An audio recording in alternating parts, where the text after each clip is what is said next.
In this video, I'm going to be talking about releasing tension in your shoulder as a violinist. Stick around to the end of the video, you don't want to miss this. Hi there, my name is Eric, I'm a violinist. Thanks so much for coming across this channel.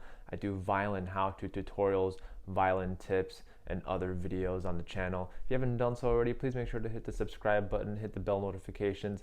That way you get notified for when new videos come out. Also, it helps me out as a content creator to provide more videos for you. A recent question came up in the Violin Guild Facebook group recently, and somebody was struggling with having a lot of tension in their shoulders. So I figured that I'd also chime in to the conversation and what helps me relax my shoulders and my body while I play the violin. So there are many different ways on how to hold a violin, and one can hold a violin with a shoulder rest or without a shoulder rest, and it's completely personal preference. It's also a specific way of teaching how to play the violin. So if you're coming from the school of without playing with a shoulder rest, then this video may not be for you, because unfortunately I do play with the shoulder rest. So my advice and my thoughts on releasing tension will be with the shoulder rest. And also, that being said, I'm also not like an Alexander technique technician. I'm not a doctor or anything. So the advice I'm about to give is based on personal experience, and I just want to make sure I'm upfront about that. So when it comes to releasing tension on your violin, I like to think of the collarbone as like the chair, and the violin sits on that chair. So if you have a pronounced collarbone, then it is to your advantage to use it. And you want to place this part of the wood of the violin right over here, where between the shoulder rest and the wood, and you simply let it sit on the collarbone as such, as you can see right over here.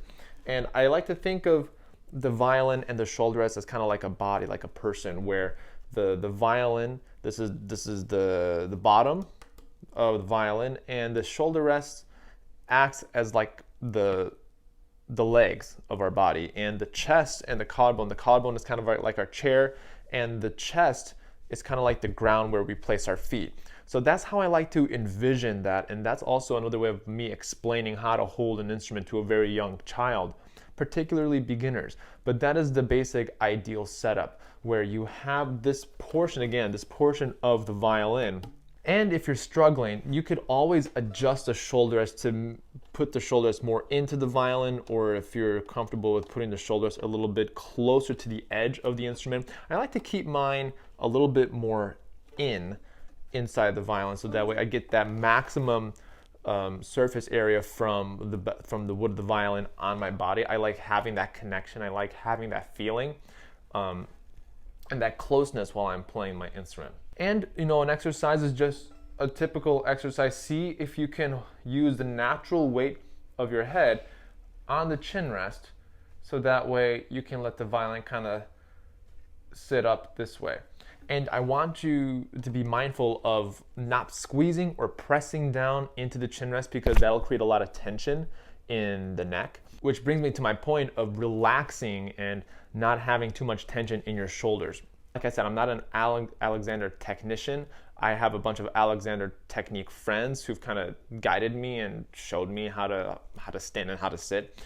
Generally speaking, you want your entire body to be very symmetrical, where your shoulders are not lifting up or anything like that. And what I like to explain to my students, something that has worked for me in the past, is having a aligned neck, having a straight neck. So once you have figured out how to hold your violin on the shoulder and on the collarbone, then all you need to do is just bring the violin to you. If you're bringing your head and your shoulder around the violin, you're doing it wrong. So you want to make sure the violin and the instrument comes to you, to your body, and your neck is aligned alongside your shoulders. And one little tip I'd like to add is when we often slouch, and I know I'm guilty of this too. And one way to kind of combat that is to shrug your shoulders, roll them back. And what I've been told is that this is the most natural posture of any kind of human being.